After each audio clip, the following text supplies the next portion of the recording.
आप कभी भी मलकपेट के असम्बली हलक़े में अगर आप हैदराबाद आए तो आप कभी आकर पूछिए कि अहमद बलाला किस तरीक़े से काम करते हैं।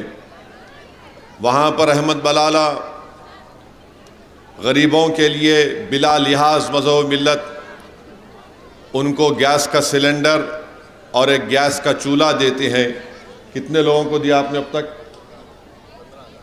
उन्होंने 15 साल में 15,000 गरीब माँ और बहनों को गैस का सिलेंडर और गैस का चूल्हा फ्री में दिया है। इसमें कोई गवर्नमेंट की स्कीम की ज़रूरत नहीं थी, इसमें कोई गवर्नमेंट की स्कीम की ज़रूरत नहीं थी। अहमद बलाला ये करते हैं। फिर अहमद बलाला से हमने कुछ चीज़ सीखी।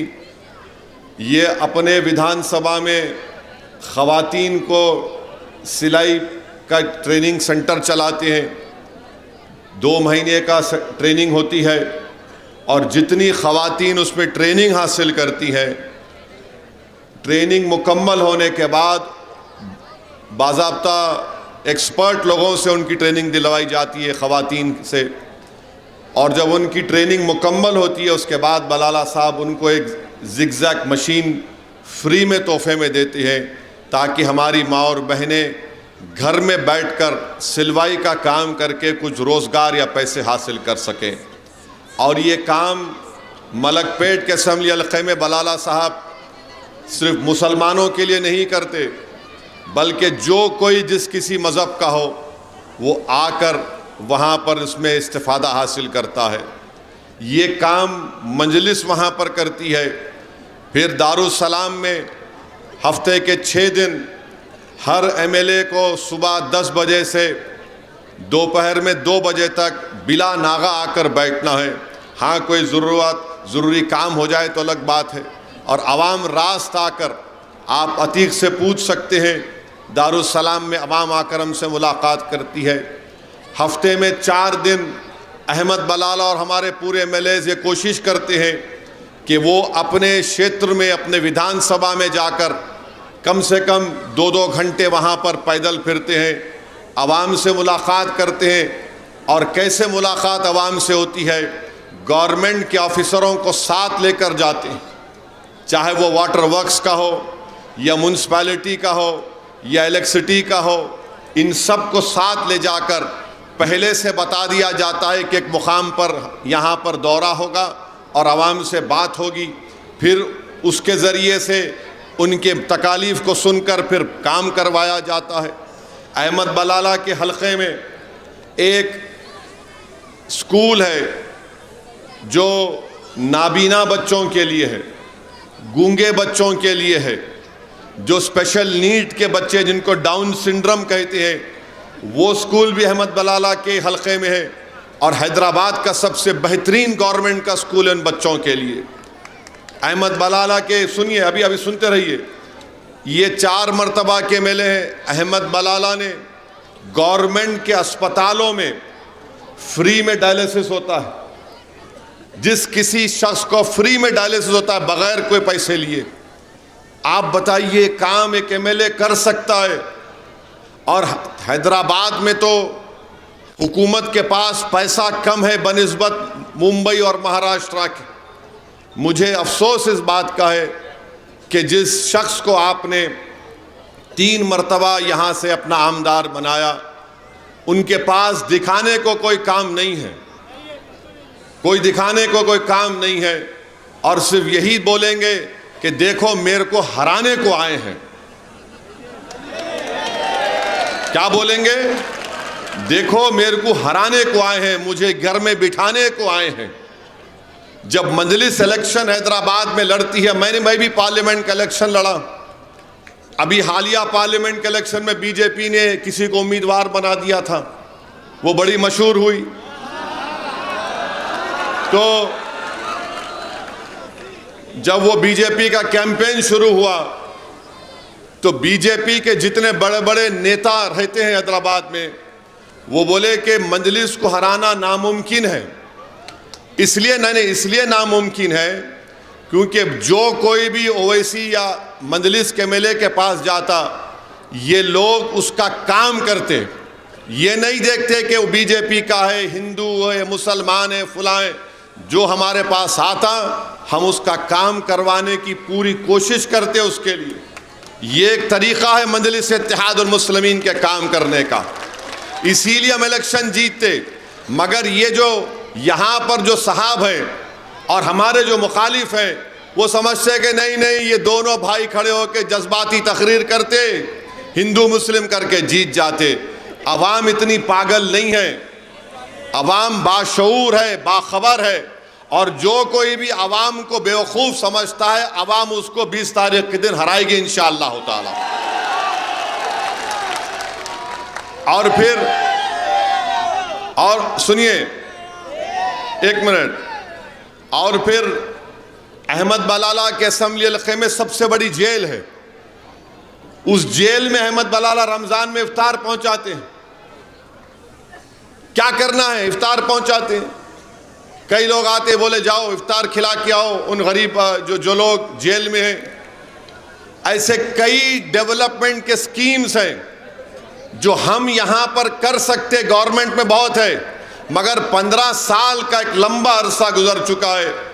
तो मेरी आपसे अदबन गुजारिश है कि जब आप 20 तारीख को वोट डालने जाएंगे तो आप बड़ी सोच समझ कर अपने वोट का इस्तेमाल करिए। पूरे मुल्क में एक सबसे बड़ा चैलेंज जो इस देश के लिए बन चुका है वो ड्रग्स का मसला बना हुआ है और उस मसले को रोकना है। मगर अफसोस इस बात का है कि इस जहर को, इस दीमक को रोकने के बजाय मुझे ये बताया गया कि लोग उस दीमक को प्रमोट कर रहे हैं। बल्कि मुझे किसी ने बताया कि एक वीडियो है जहां पर उनके ही दफ्तर में बैठकर पाउडर मार रहे हैं लोग। आप बताइए कैसे होगा ये? नहीं, आप बताइए कैसे होगा ये? आपको तो कोई अगर विधायक या सांसद बनता है तो उसको लोग उम्मीद से आते हैं कि भाई ये बुराई का खात्मा करेगा, अगर खात्मा ना करे तो उनकी तायीद नहीं करेगा और ये हमारी तकालीफ को दूर करने का काम करेगा। अब आप यहाँ पर मुझे बताया गया, अतीक बता रहे थे कि कब्रस्तान की जगह कोई बिल्डर को दे दी गई और अतीक को कोर्ट से लड़कर उसको रुकाना पड़ा। ये बात सच है नहीं है? अब आप लोग जिंदा हैं या आप खबर में सो रहे हैं? बताइए, आप जिंदा हैं ना? तो जो शख्स खबर में सो रहे उनको नहीं बख्श रहा, तुमको क्या बख्शेगा बताओ फिर?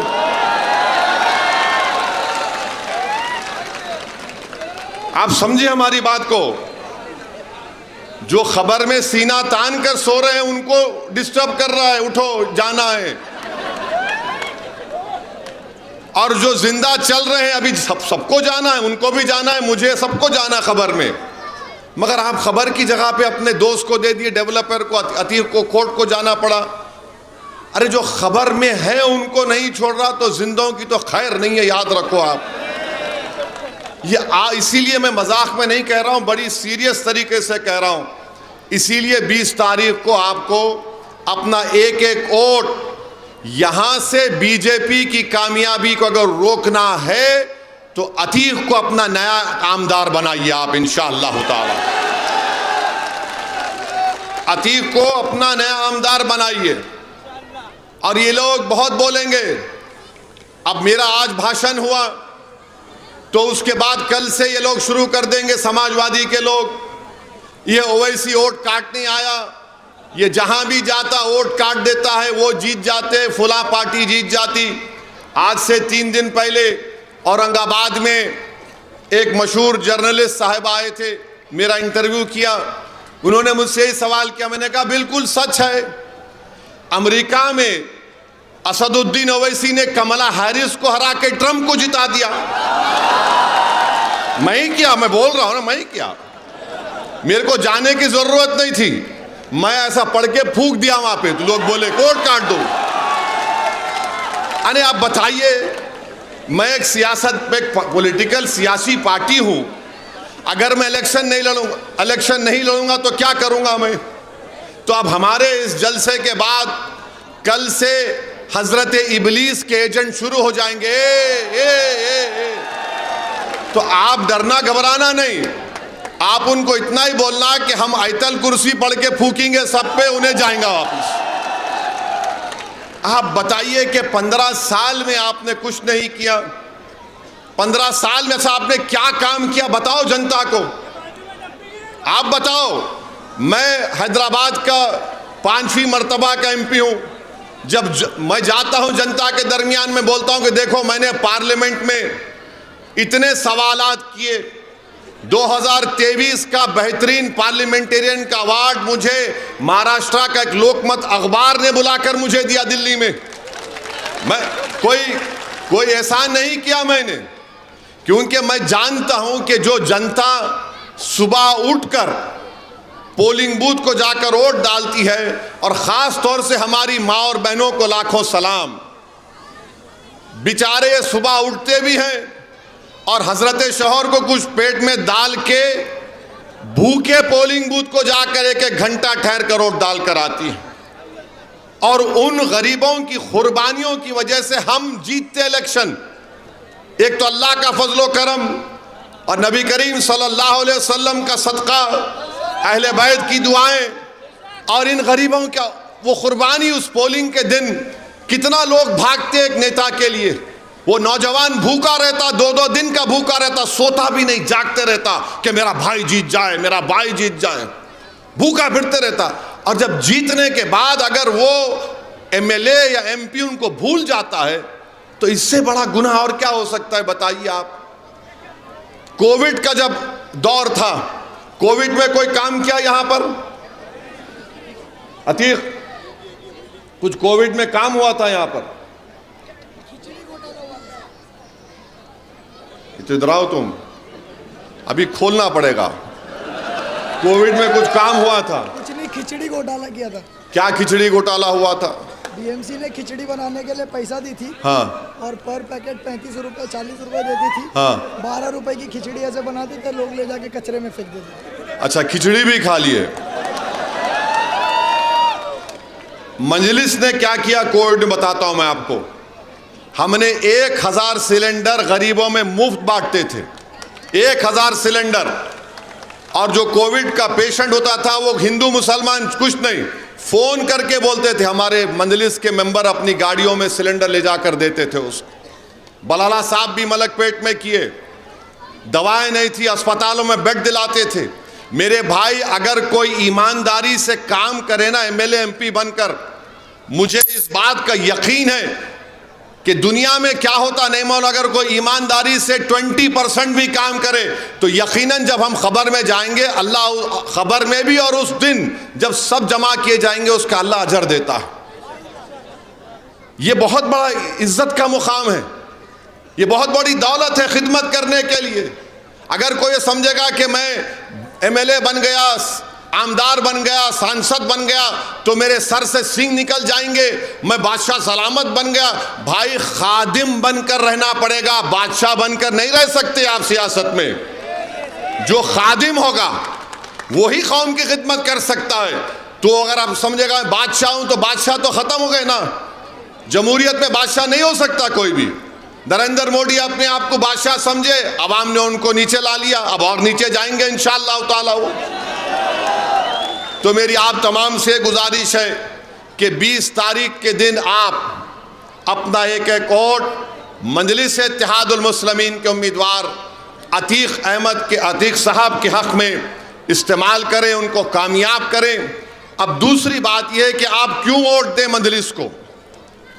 एक तरफ तो ये उद्धव ठाकरे की क्या है, महाविकास है, अगाड़ी है, क्या है वो, अगाड़ी बोलते हैं, हाँ। दूसरी तरफ शिंदे फडणवीस का महायुति है उनकी।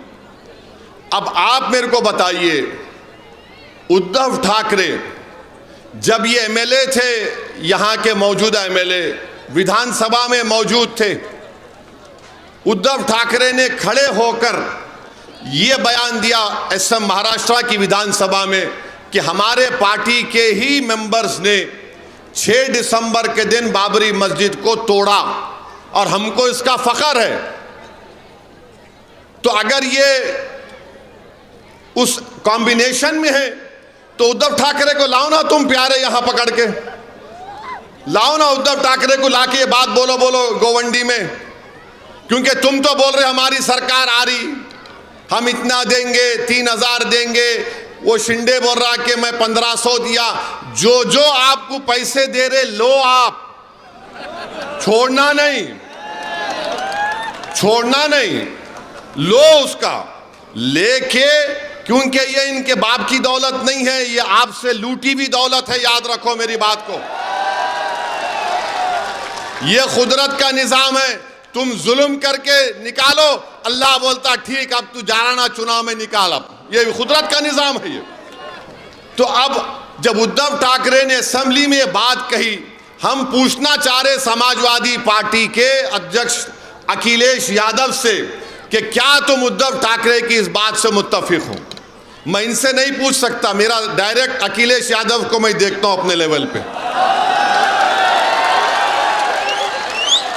अब बोलो आप, जो विधानसभा में खड़े होकर बोल रहा है कि हमारी पार्टी ने बाबरी मस्जिद को शहीद किया, शिंदे भी वही बात बोल रहे, फडणवीस भी वही बात बोल रहे, वही बात दोनों बोल रहे, तो फर्क क्या है बताओ मेरे को आप।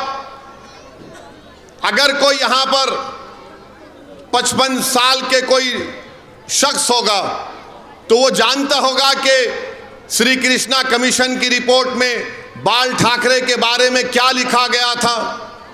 हम वो सब भूल जाएं, सब भूल जाएं, हम लोग बाबरी मस्जिद को भूल जाएं, श्री कृष्णा कमीशन को भूल जाएं, लोग कैसे वहां पर मुंबई की सड़कों पर जो तमाशे हो रहे थे उसको भूल जाएं, क्या क्या भूल जाएं हम लोग। मेरे अजीज दोस्तों और बुजुर्गों, इसीलिए हम आपसे अपील कर रहे हैं कि 20 नवंबर के दिन मुत्तहदा तौर पर आप अपने एक कोड का इस्तेमाल करिए। क्या इनकी आइडियोलॉजी है, क्या इनकी सोच है? कुछ नहीं है।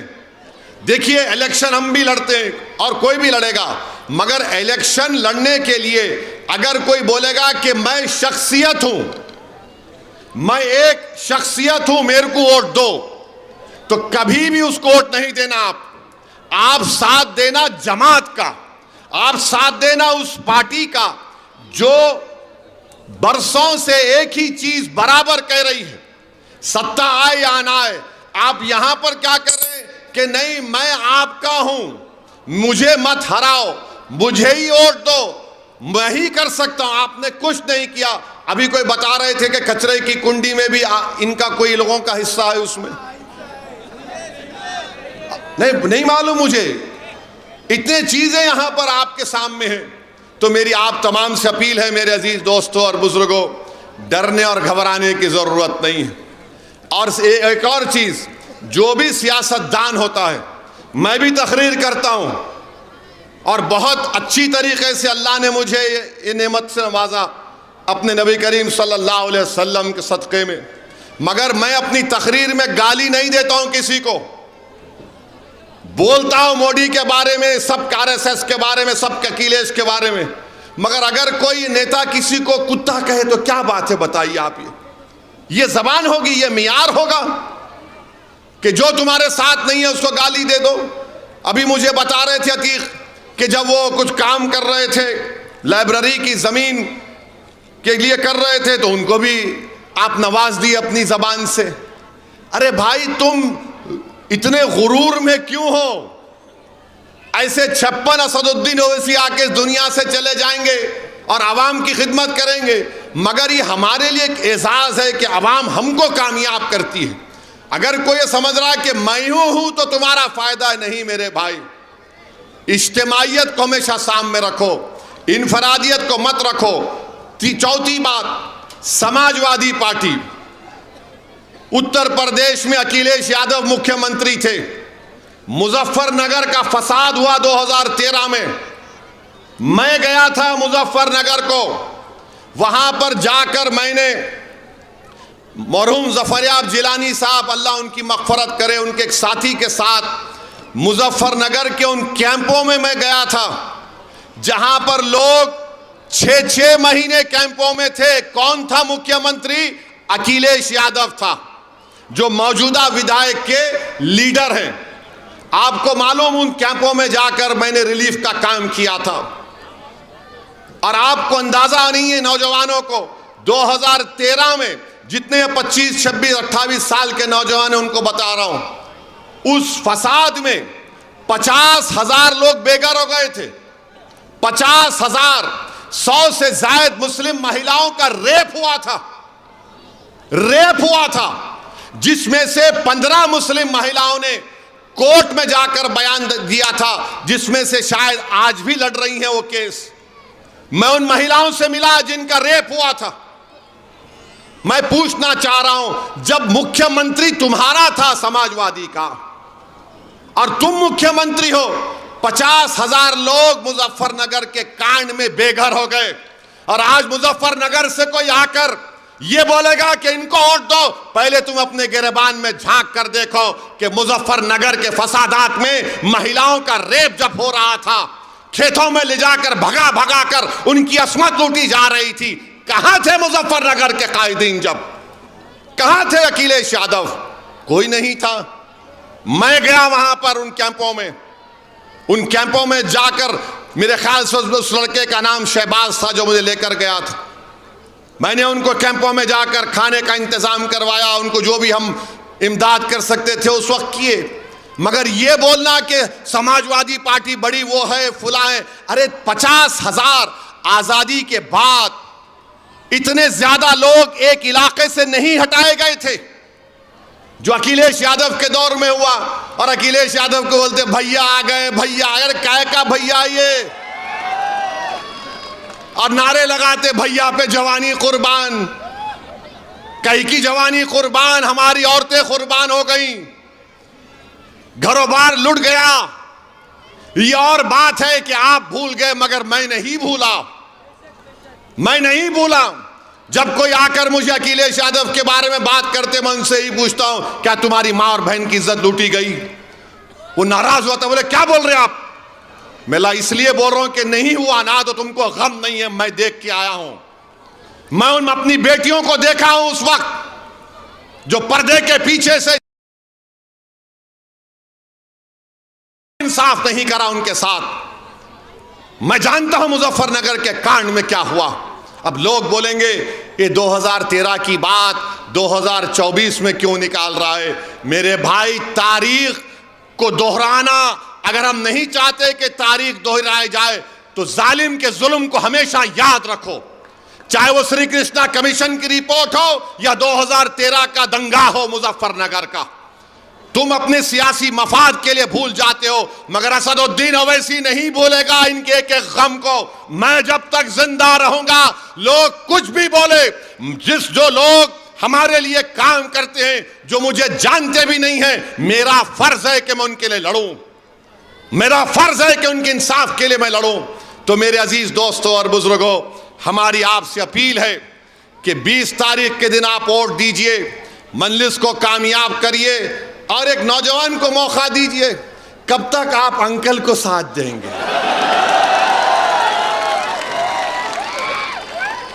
अंकल को आराम करने दीजिए। Take him, give him some rest please. अब उनको भी तस्बीह हाथ में लेके अल्लाह अल्लाह करने दीजिए। अतीक है, अतीक दौड़ेगा। आपको 15 साल का मौका आप दिए, मेरी आपसे अपील है कि आप अतीक को 10 साल का मौका दीजिए। और अगर अतीक 10 साल में काम नहीं करेगा, बल्कि 5 साल में नुमाया तब्दीली नहीं दिखाएगा, तो असदुद्दीन ओवैसी अतीक को 5 साल के बाद टिकट नहीं देगा यहां से इंशाअल्लाह ताला। मैं वादा करके जा रहा हूं। एक मौका दीजिए आप डरिए मत। एक बात याद रखिए, 15 और 17 तारीख के दरमियान में हजरत इबलीस के एजेंट आएंगे, आकर आपके कान में खुसखुस करेंगे और क्या बोलेंगे? अतीक जीता तो क्या गवर्नमेंट बनाएगा? अतीक जीतेगा तो क्या मंत्री बनेगा? अतीक जीतेगा तो क्या करेगा? अरे देखो, अगर अतीक को तुम वोट डाले तो कहीं भाजपा ना निकल जाए। तो उसका जवाब ये, वायरस फैलाएंगे कोविड का। ये कोविड का, मेरे पास इसका वैक्सीन है, तो अभी से इन लोगों को इंजेक्शन दे के जा रहा हूं, और जिस्म के किस हिस्से पे दे रहा हूं आप तय कर लो, मैं नहीं बोलूंगा कुछ भी। तो मेरा बोलना यह है कि इंजेक्शन ये है कि इत्तेफाक और इत्तेहाद इन तमाम ताकतों को शिकस्त दे सकेगा। आप में इत्तेहाद है, मजबूत करिए, इत्तेफाक है, मजबूत करिए, और मुत्तहिदा तौर पर अपने वोट का इस्तेमाल करिए। डरने और घबराने की जरूरत नहीं है। लोग बोलेंगे अरे एक अतीक जीत जाएगा, मजलिस के 4-5 3-4 जीत गए इंशाल्लाह तो क्या करेंगे। तो याद रखो, आप असदुद्दीन ओवैसी एक पार्लियामेंट में अल्लाह के करम से रहमतुल आलमीन कमली वाले के सदक़े में 540 पर भारी पड़ता है एक आदमी। तो तादाद, अगर सुनो, अगर कोई बोलेगा तादाद नहीं है, तो फिर करबला में क्या तादाद थी, बदर में क्या तादाद थी। जज्बा था मर मिटने का, एक बेलौस मोहब्बत थी कमली वाले के साथ, और उसके ऊपर तवक्कल था कि अब तेरे सामने सर झुका दिया, अब तेरा काम है कि तो इस सर को अपने हमारे जिस्म पर बरकरार रखे या इस सर को जुदा कर दे। मगर जब हम अपना दिल दे चुके, जब हमारी सोच पूरी हो चुकी है, तो मेरी आपसे गुजारिश है कि आप डरने और घबराने की जरूरत नहीं है। ये लोग आकर आपको कंफ्यूज करेंगे, अरे नहीं बाबा ऐसा सोचो, ये गलत है, एक मौका दे दो उनको, फिर एक और ड्रामा होगा। ये मेरा आखिरी इलेक्शन है, इसके बाद मैं नहीं आऊंगा। ये भी डायलॉग मारेंगे, क्योंकि हम लोग उसी जगह, उसी कबीले के ना हम लोग, हमको सब समझ में आता। मगर इन तमाम चीज़ों पर आप नोटिस मत लीजिए। आपकी जिम्मेदारी है कि जो तकालीफ इस विधानसभा में है उसको दूर किया जाए। जो उम्मीदें आप वाबस्ता करके रखे एक आमदार से, उसको पूरा हो जाए। जो जुल्म का एक माहौल यहाँ पर बना हुआ है उसका खात्मा हो। जो लोग ड्रग्स का इस्तेमाल या बेच रहे हैं उनको भी एक पैगाम जाना चाहिए कि तुम हमारी नस्लों को बर्बाद नहीं कर सकते। जो लोग हमारी कब्रस्तानों पर उस ज़मीन को ललचाई नज़रों से देख रहे हैं, हम उनको पैगाम देंगे अगर अतीक को कामयाब करेंगे कि कब्रस्तान तो छोड़ो, हम गवर्नमेंट की ज़मीन पर भी तुम्हारी नज़र पड़ने नहीं देंगे। यहाँ पर स्कूल बनेगा, यहाँ पर अस्पताल बनेगा, यहाँ पर गरीबों के काम का तरीक़ा एक सही तरीके से होगा। तो यही चंद गुजारिशात मैं आप तक बोलने के लिए आया हूँ। मैं माजरत चाहता हूँ, मैं और ज़्यादा बोलना चाहता था, मगर यहाँ से मुझे भिवंडी वेस्ट को जाना है वारिस पठान के लिए। तो मेरी आपसे गुजारिश भी है कि आप कसरत से दुआ करिए मजलिस इत्तेहादुल मुस्लिमीन के उम्मीदवारों के कामयाबी के लिए। आप कसरत से दुआ करिए कि एक नौजवान खड़ा हुआ है, एक नौजवान बहादुरी और बेबाकी के साथ एक 15 साल के MLA के खिलाफ खड़ा हुआ है। एक नौजवान शिंदे और फडणवीस की हुकूमत के खिलाफ खड़ा हुआ है। इस यहाँ की जनता के इंसाफ के लिए मुझे पूरा यकीन है कि हमारी माँ और बहनें अपने दुआओं से उस नौजवान को नवाजेंगी। मुझे पूरा यकीन है कि यहाँ के बुजुर्ग इस नौजवान की सरपरस्ती करेंगे। मुझे पूरा यकीन है कि यहाँ के गयूर नौजवान अतीक से खंदा मिलाकर इंशाअल्लाह ताला 20 तारीख को उसको अपना नया विधायक बनाएगी और 23 तारीख के दिन अतीक को दूल्हा बनाकर इंशाअल्लाह ताला पूरे गवंडी में उसको फिराएगी। बहुत बहुत शुक्रिया। मेरी आपसे गुजारिश है कि पतंग के निशान पर बटन दबाइए, अपने इत्तेहाद का सबूत दीजिए और मेरे साथ नारा लगाइए, नारे तकबीर, नारे तकबीर, पतंग को। अस्सलाम वालेकुम व रहमतुल्लाहि व बरकातुहू।